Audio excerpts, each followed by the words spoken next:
Hi, Pastor Earl. Want to hear your side lang po as a pastor na kapag ang Christian na kahit nagkakasala man ito, pero yung heart niya ay patuloy pa rin na pupuri sa Panginoon na kahit anong pagkakasala at condemn ng ibang tao sa Kanya, but still naglilingkod pa rin.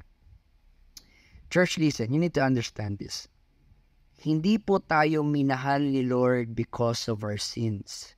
Minahal tayo ni Lord despite of our sins.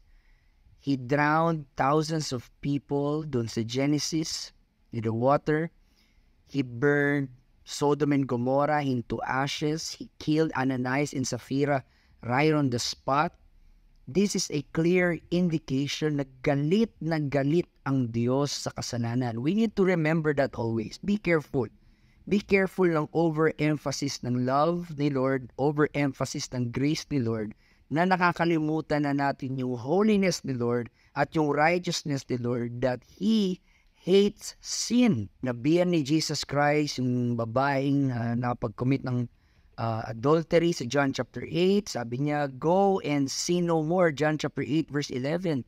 Go and sin no more. And then sabi ni Apostle Paul sa Romans chapter 6 verse 1, shall we continue in sin that grace may abound? Of course not. God forbid.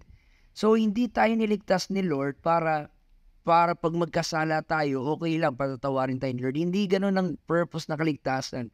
Niligtas tayo ni Lord para mabago yung ating buhay, para ma-overcome natin yung ating mga kasalanan. Ayun, Kristiyano ka, tapos patuloy ka sa paggagawa ng kasalanan. Itong tatandaan mo, God will chasten you. God will correct you. Tignan nyo to sa Hebreo 12, versikulo 6. Sapagkat dinidisiplina ng Panginoon ang mga minamahal niya.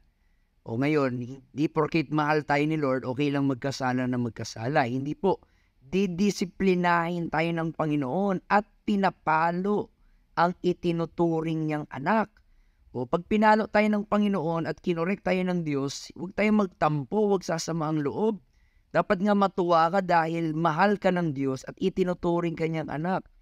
Verse 7, tiisin ninyo ang lahat ng hirap tulad sa pagtutuwid ng isang ama, dahil ito'y nagpapakilalang kayo'y tinatanggap ng Diyos bilang tunay niyang mga anak. Sinong anak ang hindi dinidisiplina ng kanyang ama? Kung ang pagdidisiplina na ginagawa sa lahat ng anak ay hindi gagawin sa inyo, hindi kayo tunay na mga anak, kundi kayo'y mga anak sa labas. O, pag hindi daw kayo dinisiplina ng Diyos, hindi kayo tunay na anak, anak kayo sa labas. Verse 9, hindi ba't dinidisiplina tayo ng ating mga magulang? At dahil dyan ay iginagalang natin sila? Hindi ba't upang tayo'y mabuhay, mas nararapat na tayo'y pasakop sa Diyos na ating Ama sa Espiritu? O yung mga magulang nga natin hindi tayo nagagalit pag dinidisiplina tayo. Nagtatampo tayo nung una, pero pagkatapos tayo naman din ay nagpapasakop. Verse 10, sa loob ng maikling panahon, dinidisiplina tayo ng ating mga magulang para sa ating ikabubuti. Yun naman pala, ididisiplina tayo ng Diyos para sa ikabubuti. Gayon din naman, itinutuwid tayo ng Diyos sa ikabubuti natin upang tayo'y maging banal tulad niya. Habang tayo itinutuwid, hindi tayo natutuwa. Siyempre, tayo naghihinagpis. Pero pagkatapos niyon, mararanasan natin ang kapayapaang bunga ng pagsasanay sa matuwid na pamumuhay. Ngayon, sinasabi mong Kristiyano ka, mahal ka ng Diyos, mahal mo ang Diyos, at patuloy ka sa paggagawa ng kasalanan, ito po ang tatandaan nyo. Didisiplinahin ka ng Panginoon. At ang disiplina na ito ay talagang masakit at minsan nakakatroma. Kasi nga, kailangan mangyari yun dahil kung hindi mangyayari yun, hindi ka magsisisi.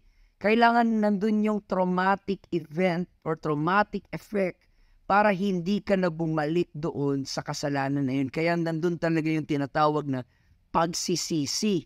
Minsan, pagdisiplinahin ka ng Panginoon, masasaktan ka. Sometimes, ipapahiya ka ng Diyos sa mata ng maraming tao. Kasi nga, dinidisiplina ka ng Diyos.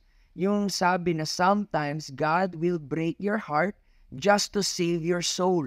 Kasabi mo, Kristiyano ako at anong kasalanan ko, patatawarin ako ni Lord.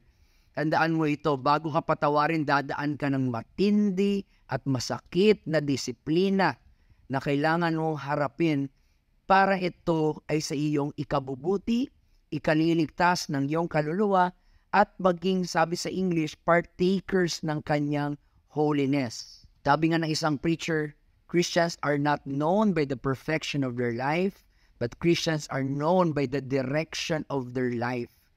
Wala na tayo sa direction of sinning. Meron na lang struggle, pero hindi na yun yung ating lifestyle.